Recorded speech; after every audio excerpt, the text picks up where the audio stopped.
bratia a sestry, vieme veľmi dobre, že prví kresťania, ktorí nemali kultové miesta, sa zhromažďovali okrem cintorínov, katakomb aj v súkromných domoch.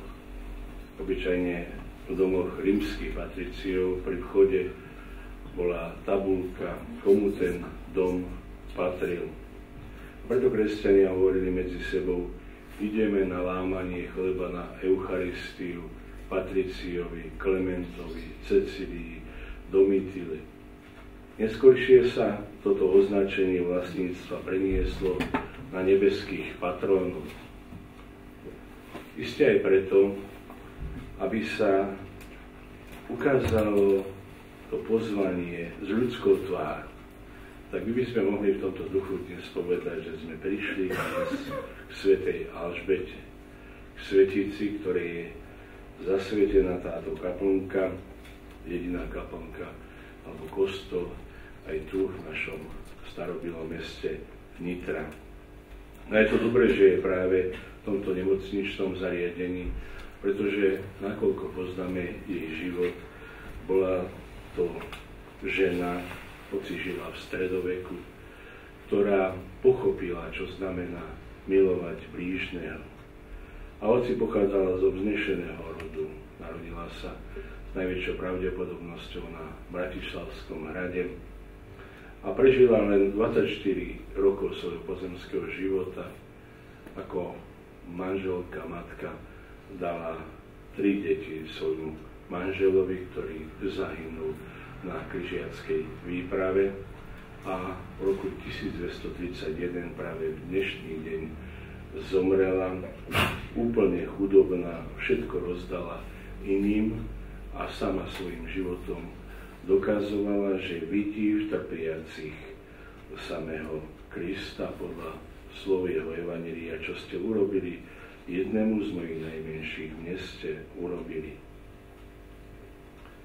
Bola láskavá k iným. Životopisy hovoria o jej jednom synovi, ktorý sa dal na nedobré cesty a aj bol zdravotne na tom veľmi zlé. Vedel o svojej matke, že robí dokonca zázraky, pretože aj tie vyobrazania, ktoré tu máme, ju zobrazujú obyčajne s rúžami. Sa viaže taká udalosť na to, že keď niesla pod svojou zásterou chlieb chudobným a jej manžel ju stretol a často ju za to aj karhal, že všetko rozdá, tak bochníky sa premenili na rúže.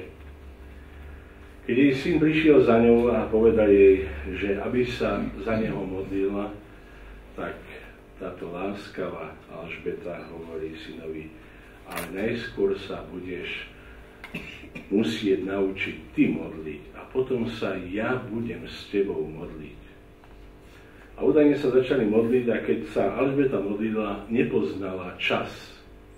Boli to veľmi dlhé modlitby, pri ktorých už tento jej syn sa začal potiť a čakal na konečné áno.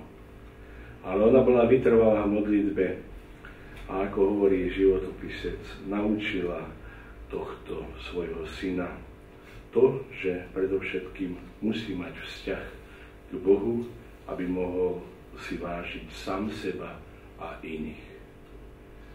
Je to veľmi výrečné pre nás ľudí tohto obdobia, keď vidíme aj v kruhu našich blízkych, mnohých, ktorí žijú svojským spôsobom života a mnohokrát sa za nich modlíme a obetujeme a bez toho, aby to a ich niečo stálo, aby si uvedomovali, že ak chcú zmenu alebo dokonca aj zlepšenie svojho postavenia, zdravotného stavu alebo iných dobier, že sa musia sami o to pričiniť. Aj v tom nám je určitým spôsobom naozaj príkladom a je pre nás aj pozvaním, aby sme ju nielen obdivovali, ale aby sme ju aj nasledovali. Moderní teológovia ju nazývajú, že je matkou Terezou v stredoveku. A naozaj ona v týchto neľahkých časoch, keď sa štát nestaral a jednotliví panovníci o chorých, chudobných, keď to bolo v intenciách cirkvi, pochopila, že sa môže do toho zapojiť aj sama, aj svojim majetkom, aj svojou službou. Ukázala nám praktickým životom to, čo sme počuli, drahí bratia a sestry, v dnešnom evanjeliu. Milovať všetkých, dokonca aj našich nepriateľov. A to je naozaj niekedy veľmi ťažké. Kresťanstvo totiž nie je len slušnosť k inému, niekoho pozdraviť, odzdraviť, uvoľniť miesto, ale to presahuje hranice ľudskosti. A to nie veľmi sa nám často páči, pretože nás môžu a aj nás často ľudia zneužívajú v takýchto situáciách a robia si z nás výsmech.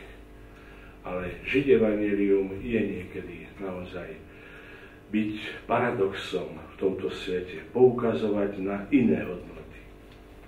Keď blahoslavená matka Teresa, teda svetica našich čias, dostala Nobelovú cenu za mier a na rímskom letisku čakali reportéri a snažili sa od nej dostať mnoho odpovedí na svoje zvedavé otázky. Jeden kresťanský reportér, ktorej bolo tejto starej ženy ľúto, hovorí: Matka Teresa, už ste sa dosť napracovali pre dobro iných, oddychnite si už teraz, veď aj tak neobratíte celý svet a nepomôžete všetkým chudobným na svete.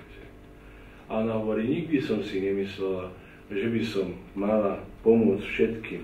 Som len takou kvapkou v mori, ale pozrite, aj vy chcete robiť dobro, určite. Máte manželku? Áno. Máte aj deti? Áno, mám 3 synov.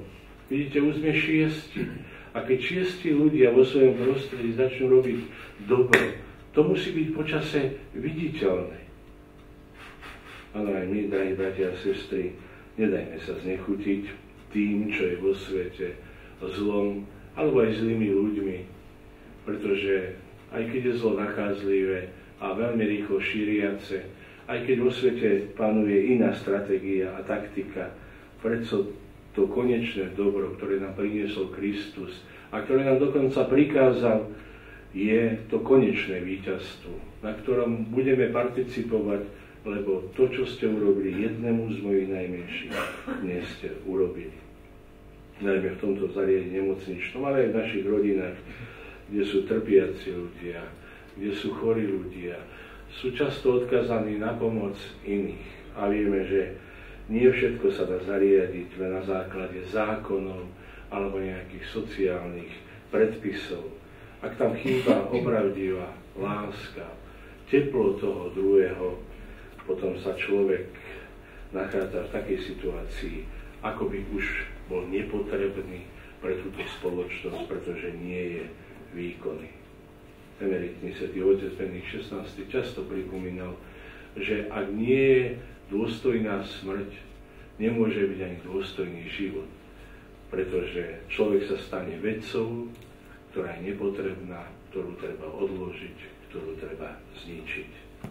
Evanjelium nám dáva dosť motivov, aby sme aj my v konkrétnych podmienkach svojho života nasledovali túto sympatickú sveticu a tak slúžili Bohu i blížnym. Tiež nám v tom jej príklad, jej orodovanie i jej prítomnosť, ktorú tu máme v relikvii, ktorá je z jej tela, ktorú nám poslali sestry Alžbetinky z Viedne, pomáha, aby nám tieto hodnoty pripomínala. Amen. Teraz vyznajme našu vieru, verím Boha, Otca všemohúceho,